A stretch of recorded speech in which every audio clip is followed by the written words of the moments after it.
ಶಿಕ್ಷಣವೆಂಬುದು ಹುಲಿಯ ಹಾಲಿದ್ದಂತೆ, ಅದನ್ನು ಕುಡಿದವನು ಘರ್ಜಿಸಲೇಬೇಕು ಎಂಬ ಭಾರತ ರತ್ನ ಡಾಕ್ಟರ್ ಬಿಆರ್ ಅಂಬೇಡ್ಕರ್ ಅವರ ಮಾತು ಕಾರ್ಯರೂಪಕ್ಕೆ ಬರಬೇಕಾದರೆ ಇಂದಿನ ವಿದ್ಯಾರ್ಥಿಗಳು ಹೆಚ್ಚು ಕ್ರಿಯಾತ್ಮಕವಾಗಿರಬೇಕು ಹಾಗೂ ಪ್ರಯತ್ನಶೀಲರಾಗಿರಬೇಕು ಎಂದು ಕೆಸರಟ್ಟಿಯ ಶಂಕರಲಿಂಗ ಮಠದ ಬಾಲ ತಪಸ್ವಿ ಸೋಮಲಿಂಗ ಮಹಾರಾಜರು ಕೆಸರಟ್ಟಿ ಗ್ರಾಮದ ಶಿವಶಂಕರ ಹಿರಿಯ ಪ್ರಾಥಮಿಕ ಶಾಲೆಯಲ್ಲಿ ನಡೆದ ಕೊಂಡಗೋಳಿ ಕ್ಲಸ್ಟರ್ ಮಟ್ಟದ ಪ್ರತಿಭಾ ಕಾರಂಜಿಯಲ್ಲಿ ಭಾಗವಹಿಸಿ ಮಾತನಾಡಿದರು. ಕ್ಲಸ್ಟರಿನ ಸಮೂಹ ಸಂಪನ್ಮೂಲ ವ್ಯಕ್ತಿ ಎಂಎನ್ ಒಡೆಯರ್ ಅವರು ಪ್ರಾಸ್ತಾವಿಕವಾಗಿ ಮಾತನಾಡುತ್ತಾ ಸೋಲು ಗೆಲುವನ್ನ ಸಮಾನ ಮನೋಭಾವದಿಂದ ಸ್ವೀಕರಿಸಬೇಕು, ನಿರ್ಣಾಯಕರು ನಿಷ್ಪಕ್ಷವಾದ ನಿರ್ಣಯವನ್ನ ನೀಡಬೇಕು ಎಂದರು. ನಿವೃತ್ತ ಪ್ರೌಢಶಾಲಾ ಶಿಕ್ಷಕರಾದ ಕೆಎಸ್ ಹಿರೇಕುರುಬರ ಗುರುಗಳು ಭಾಗವಹಿಸಿದ್ರು.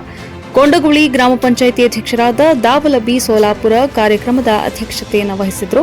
ಮುಖ್ಯ ಅತಿಥಿಗಳಾಗಿ ಗ್ರಾಮ ಪಂಚಾಯತ್ ಸದಸ್ಯರಾದ ಪಾರ್ವತಿ ಚೌಹಾಣ, ಸ್ಥಳೀಯ ಶಾಲೆಯ ಮುಖ್ಯ ಗುರುಮಾತೆ Madhumati Totad, B D Mulla, Shankarrao Kulkarni, Chandu Nayak, G B Hokkundi, S S Kumbar, Shaila Kembhavi, J S Sindhagi, Mahantesh Mamadapur, Raju Nayak, S S Hadimani, Baburao Biradar ಸೇರಿದಂತೆ ಕೊಂಡಗೋಳಿ ಕ್ಲಸ್ಟರ್ನ ವಿವಿಧ ಶಾಲೆಯ ಮುಖ್ಯ ಗುರುಗಳು, ಸಹ ಶಿಕ್ಷಕರು, ಮಕ್ಕಳು, ಗ್ರಾಮಸ್ಥರು ಉಪಸ್ಥಿತರಿದ್ದರು.